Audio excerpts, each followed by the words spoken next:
प्रहरीमाथि ढुङ्गा हानिरहेको यस व्यक्तिको भिडियो उनको क्यामेराले कैद गर्छ र त्यसको लगत्तै कमल ढल्छ। 12:30 मा कर्फ्यू घोषणा हुन्छ। अब यो भेला गैर कानूनी बन्छ। फोनमा कुरा फैलिन्छ।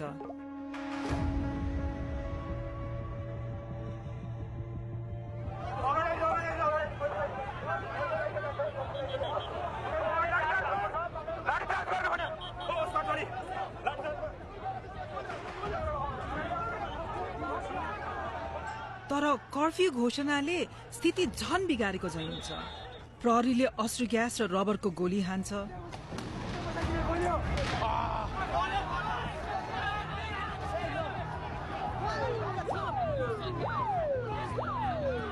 तर उनीहरूको कारबाही अस्तव्यस्त छ।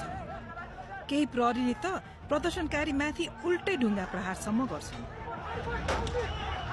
गेट घरमा आगजनी भएको देखेर अत्तालिएका अधिकारीहरूले आफ्ना वरिष्ठहरूसँग घातक गोली प्रयोग गर्ने अनुमति मागे।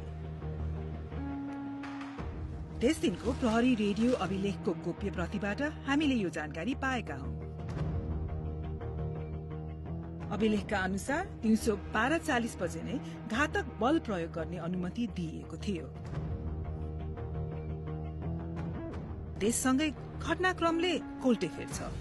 त्यसपछिका 2 घण्टामा कम्तीमा 6 प्रदर्शनकारीलाई गोली लाग्छ। तीमध्ये 5 मर्छन्। अब हामी घटनाक्रमलाई विस्तारै हेर्दै ती गोली प्रहारका विस्तृत विवरण देखाउनेछौं। पहिलो गोली प्रहार संसद परिषदको कुनामा हुन्छ। पीड़ित 34 वर्षे विनोद महर्जन हुन्। त्यस गोली प्रहारका कुनै भिडियो हामीले भेटेनौं, तर 1:15 बजे टाउकोमा गम्भीर चोट लागेका विनोदलाई बोकेर लैजाँदै गरेको देख्छौं। पछि अस्पतालमा उनले ज्यान गुमाउँछन्। गोली प्रहार बारे खबर डिस्कोर्डमा तुरुन्तै फैलिन्छ।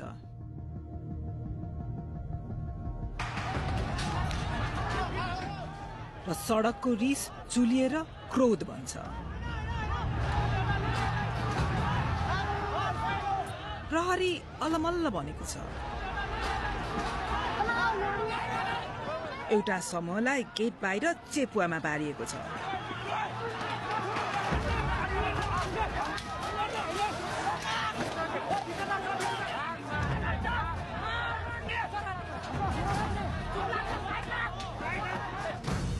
प्रहरी समयक्रम अनुसार दिउँसो 1:42 मा अधिकारीहरू बीच खैला बैला फैलिन्छ।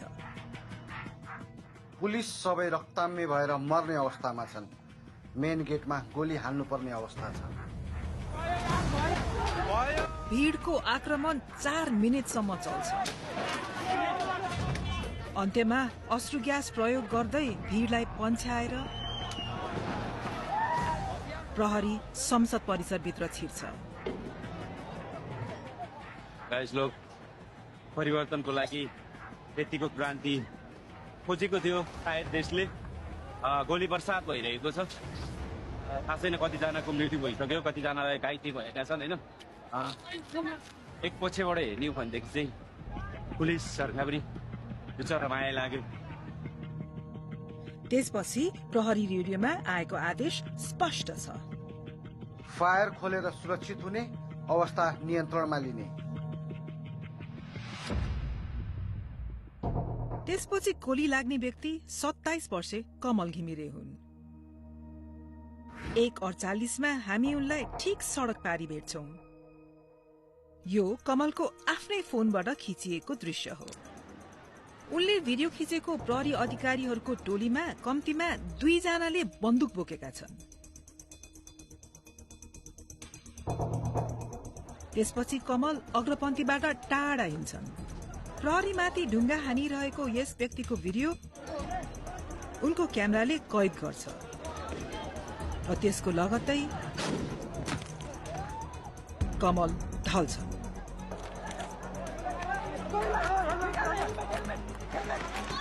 हामीले यही घटना अर्को दृष्टिकोणबाट पनि भेटेका छौं।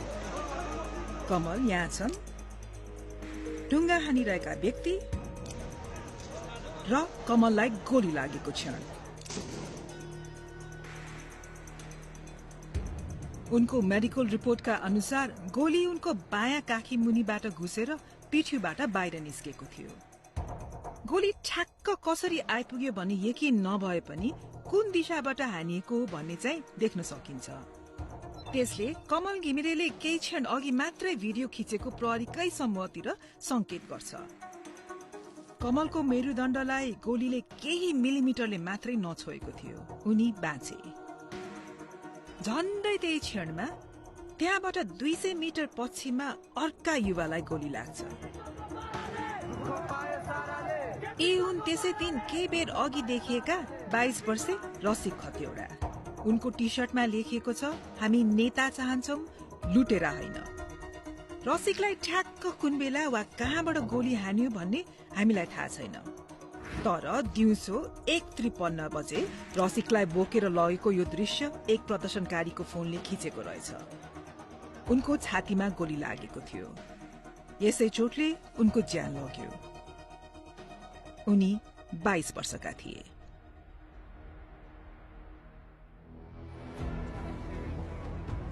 यस बेलासम्म डिस्कोड प्रयोगकर्ताहरू प्रदर्शनकारीलाई पछि हट्न आह्वान गर्न थाल्छन्। तर 21 वर्षे सुलभराज श्रेष्ठ संसद परिसरको गेटमै बस्छन्। उनले भ्रष्टाचार अन्त्य गर लेखेको कागज बोकेका छन्। नीलो झोला बोकेका उनलाई हामी यहाँ गेटको झडप हेरिरहेका देख्छौं। केही सेकेन्डमा केही पाइला पर यस्तो छ पुलिसले लुक एट इट। सुलभको मृत्यु हुन्छ। उनलाई अब बचाउन सकिन्न भन्ने लागेपछि प्रदर्शनकारीले सुलभलाई गेटसम्म पुर्याउँछन्। उनको शरीरलाई सड़कमा राख्छन्, प्रहरीको ठिक अगाडि, र नेपालको झण्डा उडाइदिन्छन्।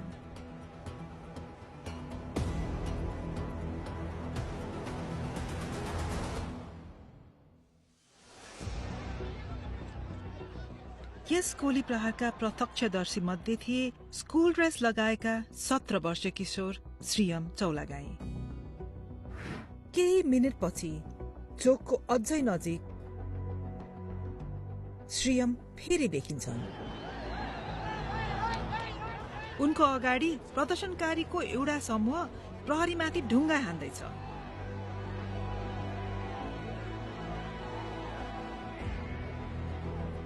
यहाँको हिंसाबाट तर्केर श्रीयम चोकतिर फिर्ता हिँड्छन्। यिनै उनका अन्तिम पाइला हुन्छन्।